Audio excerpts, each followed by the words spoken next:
do the Royals have anything left? And if not, will Ned Yost be fired? Ponder that question throughout the video and give me the answer at the end if you want. But as you guys can probably tell, we are starting the 30 teams in 30 days series and starting off with a team that I think is going to be the worst in baseball, the Kansas City Royals. Going over their additions, their subtractions, their re-signings, their lineup, their rotation, their bullpen, their minor leaguers a bit, as well as their coaching staff, their schedule breakdown, and wrapping it up with the actual predictions. And so, how about we just get to it? I mean, too much talk already. In terms of who they brought in, Billy Hamilton comes in on a one-year $5.25 million deal. He brings speed and a glove, but not much else. And there's also Chris Owings, just going to be an extra glove, more than likely. He can play multiple positions and brought in on a one-year $3 million contract. Not a guy that I would expect to start regularly. Then there's also Brad Boxberger. He had a good first half, but Troy Lovulo ended up overusing him, and he collapsed in the second half, along with most of the Diamondbacks bullpen. And then there's also Jake Diekman, who also faced that sort of effect, except he collapsed coming over from the Rangers to Arizona, and he was even worse.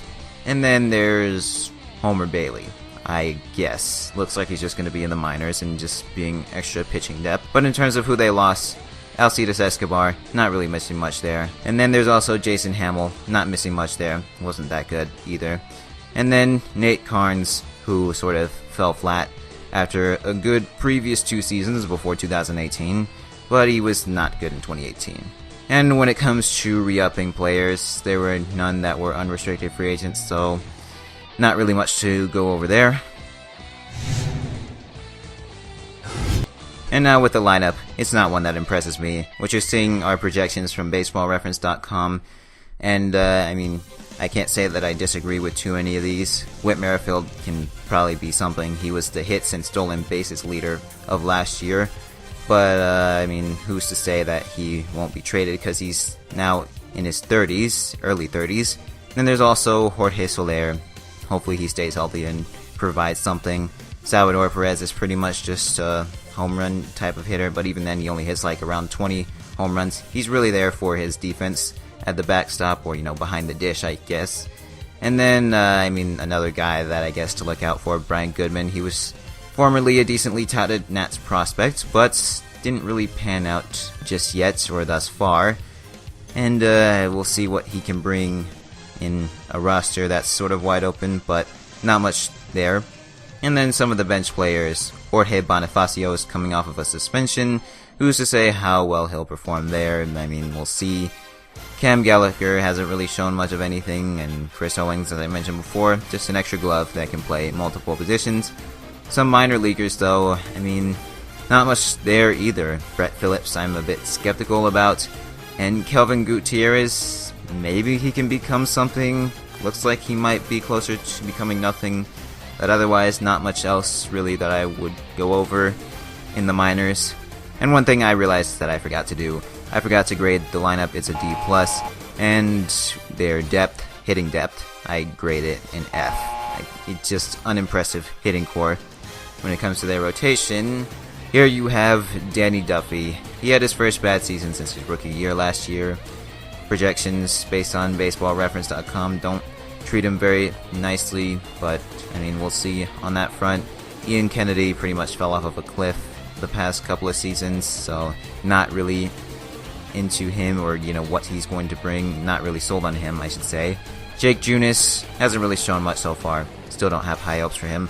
But Brad Keller came onto the scenes last year, and he was really good. So I would say that he can probably have another solid season, but then again, there's the potential to have a sophomore slump. And then there's Jorge Lopez, rounding out the rotation. He performed well with the Brewers last year, granted in a pretty small sample size, but was not that good when he came over from, I believe, the Mike Moustakas trade. And they have an injured Jesse Hahn. When he was on the field for a full season, he was pretty good in Oakland. Other than that, I mean, not that good, but like I said, been injured, so we'll see how he comes back. But with the little development that players have been able to perform in this new Royals coaching staff, I'm very skeptical. I'll get to that when I get to that. And then there is Eric Skoglund, who's suspended for 80 games. Don't have high hopes for him.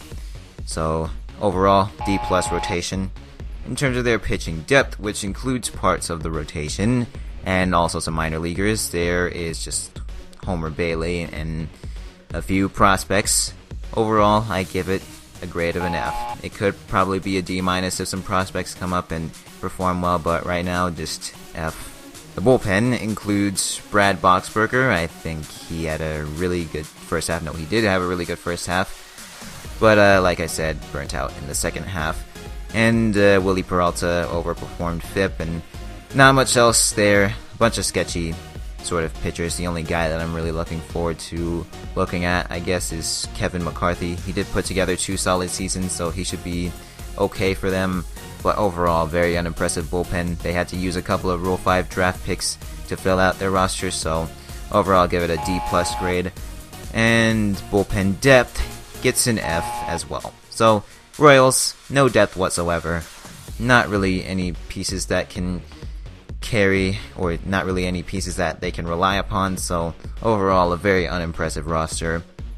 With this coaching staff, the manager will be Ned Yost. System seems a bit outdated and doesn't have every piece at optimal level for it to work, in his own credit, I guess, or in his defense, I should say. But he did win a World Series, so I guess I'll give him that. Grade is C+, not much to work with. And in terms of their hitting coach, didn't give a good first impression last year, so D+ for him. Terry Bradshaw, that is. Their pitching coach, Carl Edred, also didn't give a good first impression. Some pitchers were better, some were noticeably worse, so I'm giving him a grade of a D+. And Vince Wilson, the bullpen coach. The bullpen went from okay to not good very quick. So, I'm going to give him a grade D+. Granted, there wasn't much talent last year after losing or getting rid of some key pieces, but still, not really much shown from that bullpen. Not really shown much from him to think that he will be any sort of influence, any sort of good influence, I should say, on development, so D+. In terms of their schedule, they of course face every AL Central opponent, the majority of their schedule, 19 games apiece. And when I say majority, I mean as to the rest of the divisions that they play in their schedule. So 10 at home, 9 on the road for the White Sox and the Indians. And then versus the Tigers and Twins, they've played 9 at home and 10 on the road versus both of them. In terms of facing off against the rest of the AL, they face 3 at home and 3 on the road against Baltimore, Boston, Houston, the Angels, and that's pretty much it. They do face 3 at home and 4 on the road against the Yankees, Blue Jays, and Rangers, and then the rest they face 4 at home and 3 on the road. I mean, it's probably going to be a graphic on the screen, but they do face some pretty tough teams more often than not. I mean, I guess outside of Toronto and Seattle and Texas, but otherwise it's still a pretty tough schedule for them in the AL. With Interleague, as always, they play St. Louis. They face them 4 times this year, 2 at home, 2 on the road, and then they face 4 times against Atlanta, 2 at home, 2 on the road as well.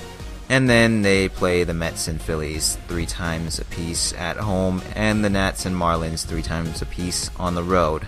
So a relatively tough schedule. They are facing the NL East. It'll be a tough matchup in terms of Interleague, and the AL has some pretty talented teams in general. Their division is not good outside of the Indians and Twins. I think they'll be decent, but we'll get to them when we get to them.